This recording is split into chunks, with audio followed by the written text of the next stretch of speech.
Здравствуйте. Я хотела сказать, здесь тротуара нет, и школьникам это ходить это опасно становится.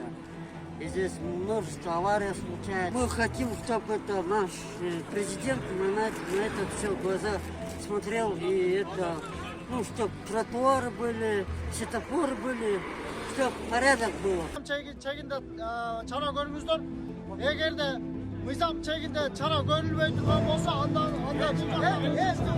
эскидеги куттагы Geçen oyuna gelişti, geçen oyuna avara oluştu. Geçine çalıştı maçta doldu. Çakıran gubernatör çağırdı, Çakır'da gubernatör geldi, alladı. Ana buna oldu, el çok az. El tarattı. Oşamen bugün de işte kullanacak. Bugün hakikaten bir teknikanı alıp gelip yaptı. Birini sağ oldu. 1,5 километрдей болот. А биздин кечээки келип кеткен жана чоңдор кандай проблеманы решать этти дебейсиздерби? Вообще могу жолдор жабалы деди. Переходдогу могу оградкаларды жаап, эмелерди, заборлорду жаап салалы деп атышат. Вот так решили проблему. 1,5 километр жерде. Вот покажите вот немени. Да, говорите. Вот так переходим. Вот так еле переходим. Хотят еще закрыть.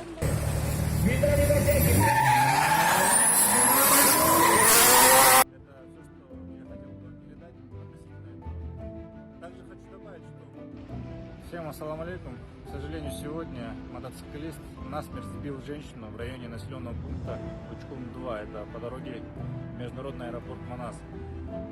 После чего дорога была частично перекрыта местными жителями.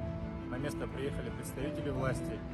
Обсуждались многие вопросы, в том числе и про уличные гонки говорили. И хочу передать слова местных жителей уличным гонщикам. Они сказали то, что если еще там будут проводиться какие-то гонки, то они сожгут уличных гонщиков вместе с их машинами.